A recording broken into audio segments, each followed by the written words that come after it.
नमस्कार तथा ख्रिस्टी अभिवादन। जय मसिह। म Bhupendra Prasad Acharya. By divine inspiration Daniel and revelation part 124। ईश्वरीय प्रेरणाद्वारा दानियल र प्रकाश भाग 124। Book of revelation chapter 13। प्रकाशको पुस्तक 13 अध्याय।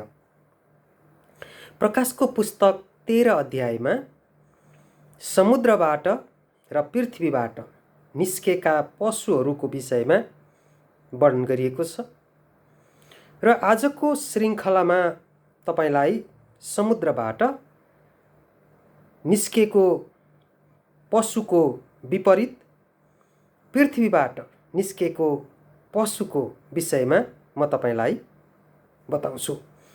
पृथ्वीबाट निस्केको पशु को हो र यसले कसको प्रतिनिधित्व गर्छ भन्ने कुरा तपाईले थाहा पाइसक्नु भएको छ। यस कार्यक्रमलाई नियमित रूपमा हेर्नुहुने सबैलाई स्वागत गर्दछु र यस कार्यक्रमलाई हेरेर टिक्का टिप्पणी गर्नुहुने सबैलाई म हार्दिक धन्यवाद दिदछु। प्रभु येशू ख्रीष्ट चाँडै आउँदै हुनुहुन्छ। तयार हुनुहोस्, तयार हुनुहोस्, तयार हुनुहोस्। हामीले केही समयदेखि प्रकाशको पुस्तकबाट अध्ययन गर्दै आइरहेका छौँ र प्रकाशको पुस्तकमा उल्लेख गरिएका ती भविष्यवाणीहरू हामीले बिस्तारै बिस्तारै ती बुझ्दै आइरहेका छौँ र यो पृथ्वीबाट निस्केको पशुको विषयमा पनि हामीले केही न केही थाहा पाइरहेका छौँ र बिस्तारै हामीले अझ बढी विस्तृत रूपमा थाहा पाउनेछौँ। विश्राम वा सबात र आइतबारको बीचमा विचारणीय प्रश्न रहेको छ र यसको उत्तरहरू हामी शास्त्रबाट खोज्नेछौँ। पवित्र शास्त्र बाइबलीय भविष्यवाणीले बताएको छ कि त्यो शक्ति जो शासन गर्ने थियो, जसले परमेश्वरले ठहर्याएको समय र व्यवस्था परिवर्तन गर्नेछ। इतिहास तथा रोमन क्याथोलिक मण्डलीले भन्दछ कि उसैले अर्थात् पोपतन्त्रले परमेश्वरले ठहर्याएको समय र व्यवस्थालाई परिवर्तन गरिदियो। तपाईलाई थाहा भइसकेको छ, दानियल 7 अध्यायमा जुन सानो सिंहको प्रतिनिधित्व गरेको पोपतन्त्र, त्यो शक्ति धार्मिक शक्ति साथसाथै त्यो राजनैतिक शक्ति पनि हो र त्यो शक्तिले परमेश्वरले ठहर्याएको समय र व्यवस्था परिवर्तन गर्नेछ भनेर पहिले नै परमेश्वरले रूपरेखा दिइसक्नु भएको थियो, भनिसक्नु भएको थियो र इतिहासबाट यो प्रमाणित हुन्छ कि त्यही सानो सिंह शक्ति अर्थात् पोपतन्त्रको शक्तिले, पोपतन्त्रले परमेश्वरले ठहर्याएको व्यवस्था र समय परिवर्तन गरेको छ। मैले व्यवस्था कसरी परिवर्तन गरेँ भनेर पनि तपाईलाई मैले बताइसकेको छु र अब समय पनि परिवर्तन गरेको छ। यहाँनेरि समय भनेको आइतबार, सोमबार, मङ्गलबार, बुधबार, बिहिबार, शुक्रबार, शनिबार जुन साप्ताहिक जुन यो समय छ, यो समय जुन हप्ताको 7औं दिन विश्राम दिन परमेश्वरले सृष्टिदेखि नै अलग गर्नुभएको थियो, पोपतन्त्रको शक्तिले हप्ताको 7औं दिन सबातबाट हप्ताको पहिलो दिनमा परिवर्तन गरिदियो। हेर्नुस् त कसरी परमेश्वरको वचन सत्य साबित भएको छ र भविष्यवाणी पूरा भएको हामीले पाउन सक्छौँ।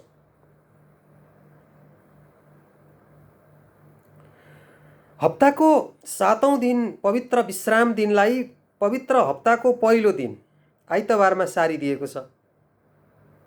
अहिले तपाईले हेर्नुहुन्छ भने विश्वमा अधिकांश देशहरूमा आइतबार छुट्टी गरिएको छ र त्यो दिन उनीहरूको साप्ताहिक आराधनाको कार्यक्रम गर्ने गर्दछन्। यो मानिसद्वारा निर्माण गरिएको यो व्यवस्था, तर परमेश्वरद्वारा निर्माण गरिएको व्यवस्था चाहिँ हप्ताको 7औं दिन विश्राम दिन, जहाँ परमेश्वरको आराधना गर्ने गरिन्छ। यसको अर्थ यही व्यवस्था अर्थात् आइतबार नै त्यस पशुको छाप हो। आइतबार के हो? पशुको छाप हो। त्यस पशुको चिनारी स्वरूप एक स्मृतिको चिन्ह हो। यहाँ एक विशेष कुरामा ध्यान दियौँ कि 10 आज्ञाको चौथो आज्ञा हप्ताको 7औं दिन पवित्र सब्बात दिन हो र हप्ताको पहिलो दिन आइतबारलाई पवित्र दिनको रूपमा पालन गर्नको लागि पवित्र शास्त्र बाइबलमा कुनै आदेश दिएको छैन। यही आइतबार पालनको संस्थागत चिनारी स्वरूप स्थापना गरिएको छ। त्यो संस्था जुन चितुवा पशुको प्रतीकद्वारा प्रकट गरिएको छ, जसले परमेश्वरको व्यवस्था परिवर्तन गरिदियो र यही त्यो पशुको चिनारी बन्यो। यदि त्यो पशुको छाप हो, यही त्यो पशुको छाप हो र यही त्यसको चिन्ह हो। अब यसमा कुनै शङ्का छैन कि आइतबार पशुको छाप हो र हप्ताको 7औं दिन परमेश्वरको छाप हो। पशुको छाप कसलाई लाग्नेछ त? यति सबै कुरा जानिसकेपछि पनि एक ठुलो प्रश्न प्राय सबै विश्वासीहरूको मनमा उठ्न लाग्यो होला। के आइतबारको दिनलाई पवित्र विश्राम मान्ने सबै मानिसहरूलाई पशुको छाप लागेकै हो त? के ती सबै मानिसहरू जसले वर्षौंबाट आइतबारलाई पालन गर्दै आइरहेका छन्, तिनीहरूलाई पनि पशुको छाप लागिसक्यो? मार्टिन लुथर, व्हाइटफिल्ड, वेस्ली र ती सबै पूर्वज मानिसहरू जसले सुधारवादलाई जागृति ल्याएका थिए, उनीहरूले आइतबार पालन गरेका थिए। के उनीहरूलाई पनि पशुको छाप लाग्यो त? सुधारको समयमा परमेश्वरले आफ्ना मानिसहरूलाई आशिष दिनुभएको थियो। के ती सबैले पशुको छाप पाएका छन् त? जो आजको समयमा विश्वासीहरूले आइतबारलाई पवित्र मानेर रहेका छन्, के यी सबैले त्यो पशुको छाप लिइसकेका छन् त? यसको उत्तर हो, पशुको छाप अहिलेसम्म लिएका छैनन्। पशुको छापको सुरुवात अहिलेसम्म भएको छैन, निकट भविष्यमा हुनेछ र यसको बाटो विभिन्न चरणमा तयार पारिएको छ। यो कुरा झट्ट सुन्दा पत्यार नलाग्न पनि सक्छ, तर परमेश्वरको वचन कहिल्यै पनि फेल भएको छैन। परमेश्वरले दिएको भविष्यवाणी सधैँ पुरा भएको छ। त्यसकारण यो निकट भविष्यमा हुनेछ, याद गर्नुहोस्। हामीले विशेष ध्यान दिनुपर्ने कुरा यो हो कि आराधना र उपासना गर्न र पशुको छाप लाउने आदेश 2 सिङे पशु अर्थात् संयुक्त राज्य अमेरिकाद्वारा दिइनेछ। यसलाई म फेरि प्रष्टसँग तपाईलाई बताउन चाहन्छु। आराधना र उपासना गर्न र पशुको छाप लाउने आदेश 2 सिङे पशु भनेको संयुक्त राज्य अमेरिका द्वारा दिइनेछ। पशुको छाप लगाउने एक विशेष कार्य हुनेछ जुन 2 सिङे पशुले गर्नेछ। प्रकाश 14 अध्यायमा तेस्रो स्वर्गदूतको सन्देश यो आदेश लागू हुनुभन्दा पहिला परमेश्वरको तर्फबाट यस खतरनाक प्रावधान, माफ गर्नुहोला, यस खतरनाक सावधान गर्नको लागि चेतावनी स्वरूप प्रचार प्रसार द्रुत गतिले गरिनेछ। यसको सुरुवाती भइसकेको छ। तेस्रो स्वर्गदूतको सन्देश। तबसम्म आराधना वा पशुको छापको कुनै प्रश्न नै उठ्दैन जबसम्म कि त्यो 2 सिङे पशुले बलपूर्वक यस्तो गर्नको लागि आदेश निकाल्दैन र जानेर पनि व्यक्तिगत रूपबाट कसैले उसलाई स्वीकार गर्दैन। भविष्यवाणीको अनुसार त्यो शक्तिले परमेश्वरको व्यवस्था परिवर्तन गर्नेछ। वास्तविक रूपमा पोपतन्त्रले परमेश्वरको 10 आज्ञामा परिवर्तन ल्यायो र यो पोपतन्त्रको चिनारी वा उसको शासनको चिन्ह हो वा छाप हो। अर्को शब्दमा भन्ने हो भने यी सबै कुरा जानेर पनि कुनै व्यक्तिले परमेश्वरको अनन्त आज्ञाको सट्टामा मानव निर्मित आज्ञालाई मान्नको लागि प्राथमिकता दिन्छ भने तब उसको यो कार्य पशुको छाप भनेर भनिन्छ। अब यो आज्ञा कसले निकाल्नेछ त? दुई सिङे पशुले निकाल्नेछ। जबसम्म बलपूर्वक हप्ताको पहिलो दिन आइतबारलाई पालना गर्नुपर्ने कुरा जबसम्म निक्लिँदैन तबसम्म कसैले पनि पशुको छाप लिएको हुँदैन। जब यो निकालिनेछ, बलपूर्वक गर्न लगाइनेछ, त्यसपछि पशुको छाप र परमेश्वरको छापको बीचमा ठुलो परिवर्तन त्यहाँ देखिनेछ। तर ती मानिसहरूको विषयमा हामीले के भन्ने जुन बितेका शताब्दीहरूमा आइतबार पालन गर्दै रहे र आज पनि गरिरहेका छन्? के उनीहरूले यी कुरालाई ध्यानमा राखेर गरिरहेका छन् कि यो आइतबार पोपतन्त्रले स्थापना गरेको दिन हो? आफ्ना पूर्वजहरूले जे पालना गरे पछिका पिँढीले पनि त्यही गर्दै आए। धेरै मानिसहरूले सत्यताको वास्तविकतालाई नै नबुझी सबै कुराहरू गरि नै राखेका छन्। आज जसले आइतबार नै विश्राम दिन हो भनी मान्दै आइरहेका छन् र उनीहरूले यो परमेश्वरद्वारा नै दिएको हो भन्ने कुरा विश्वास गरिरहेका छन्। अब यस विषयमा जागृति आइरहेको छ। मान्छेलाई थाहा छैन, पूर्वजले जे गरे त्यही कुरा विश्वास गरिरहेका छन्। अहिले संसारभरि जागृति आइरहेको छ, प्रचार प्रसार भइरहेको छ र परमेश्वरले मानिसहरूलाई सत्यता प्रकट गरिदिनु भएको छ। अब छिट्टै नै सारा संसारले परमेश्वरको पवित्र वचन अनुसार हप्ताको पहिलो दिन आइतबार विश्राम के हो र हप्ताको 7औं दिन विश्राम दिन के हो भन्ने छर्लङ्ग बुझ्नेछन्। आजको आधुनिक पात्रोमा हप्ताको पहिलो दिन सोमबार बनाइएको छ। नपत्याए आफ्नो स्मार्ट सेलफोनमा हेर्न सक्नुहुन्छ र हप्ताको 7औं दिन, हप्ताको पहिलो दिन आइतबारलाई बनाइएको छ। आज जुनसुकै कुरामा मानिसहरूले परमेश्वरसँग विद्रोह गरिरहेका छन्। पवित्र शास्त्र बाइबल अनुसार हप्ताको 7औं दिन विश्राम दिन वा सब्बात हो। परमेश्वरले आफूले गरेका सबै काम 6औं दिनमा सिद्ध्याउनु भयो र 7औं दिनमा विश्राम लिनुभयो। उत्पत्ति 2 अध्यायको 1 देखि 3, प्रस्थान 20 अध्यायको 8 देखि 11। तर भविष्यमा के हुनेछ?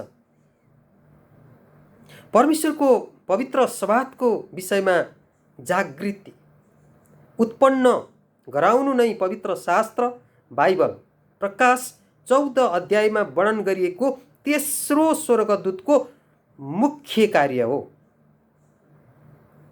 अब यस संसारमा परमेश्वरका मानिसहरूलाई उत्पीडन, सतावट, सङ्कट, महाकष्ट छिट्टै यहाँ आउने भविष्यवाणी गरिएको छ। दुई सिङे पशु अर्थात् संयुक्त राज्य अमेरिकाले बलपूर्वक पहिलो पशु अर्थात् पोपतन्त्रको मूर्तिको आराधना तथा उपासना गर्न र उसको छाप लिन मानिसहरूलाई विवश पार्नेछ। जसले त्यो आदेशलाई पालना गर्दैन त्यसलाई मृत्युदण्ड दिइनेछ। सबैले त्यसको आदेशलाई मान्छन् भन्ने पनि होइन र नमान्ने जति सबैलाई मारिने कुरा पनि होइन। परमेश्वरले आफ्ना मानिसहरूको खातिर व्यवधान खडा गर्नुहुनेछ। जो मानिसहरू धैर्यता साथ प्रभु येशू मसीहको वचनमा अडिग भएर रहन्छन् ती मानिसहरू परीक्षाको घडीमा स्थिर रहनेछन्। परमेश्वरको वचनमा यसरी लेखिएको छ, तिमीले धैर्यको मेरो वचन पालन गरेको हुनाले तिमीलाई परीक्षाको त्यस बेलादेखि म बचाउनेछु जो पृथ्वीमा वास गर्ने मानिसहरूलाई जाँच गर्न सारा संसारमा आउनेवाला छ। प्रकाश 3 अध्यायको 10औं पद। यदि तिमीले सर्वोच्च प्रभुलाई आफ्नो वासस्थान बनायौ भने परमप्रभुलाई जो मेरो शरणस्थान हुनुहुन्छ, तिम्रो कुनै अनिष्ट हुने छैन, तिम्रो घरको नजिक कुनै विपत्ति आउने छैन। भजन सङ्ग्रह 91को 9देखि 10। त्यस समयमा तिम्रा मानिसहरूलाई रक्षा गर्ने प्रधान राजकुमार मिखायल देखा पर्नेछन्। यस्तो सङ्कष्टको समय आउनेछ कि जातिहरू सुरु भएको समयबाट त्यस बेलासम्म यस्तो कहिल्यै भएको छैन। त्यस बेला तिम्रा मानिसहरू जीवनको पुस्तकमा नाम लेखिएका सबै बचाइनेछ। कति सुन्दर प्रतिज्ञा। दानियल 12 अध्यायको 1 पद।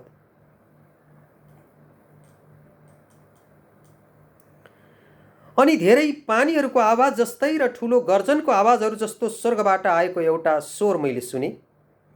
मैले सुनेको त्यो स्वर वीणा बजाउनेहरूले बजाइरहेका वीणाको स्वर जस्तो थियो। सिंहासनको र ती 4 जीवित प्राणीहरूका र धर्मगुरुका अगाडि तिनीहरूले एउटा नयाँ गीत गाउँथे। पृथ्वीबाट मोल तिरेर छुटाएका 1,44,000ले बाहेक कसैले त्यो गीत सिक्न सक्दैन थिए। तिनीहरू स्त्रीसँग लसपस भएका थिएनन् र आफूलाई चोखो राखेका थिए। थुमा जता जानुहुन्छ उहाँको पछि पछि लाग्ने नै हुन्। परमेश्वर र थुमाको निम्ति पहिलो फलको रूपमा मानिसहरूका बीचबाट यिनीहरू मोल तिरी छुटाएका थिए। प्रकाश 14 अध्यायको 2देखि 4। प्रकाश 13 अध्यायको अन्तिम पदमा के लेखिएको छ अब हेरौँ। बुद्धिमत्ता यसैमा छ, जसको समझ छ त्यसले त्यस पशुको सङ्ख्या जोडोस्, किनकि त्यो कुनै मानिसको सङ्ख्या हो र त्यो सङ्ख्या चाहिँ 666 हो। आजलाई यति नै। यसको विषयमा फेरि अर्को श्रृङ्खलामा म तपाईँलाई बताउनेछु।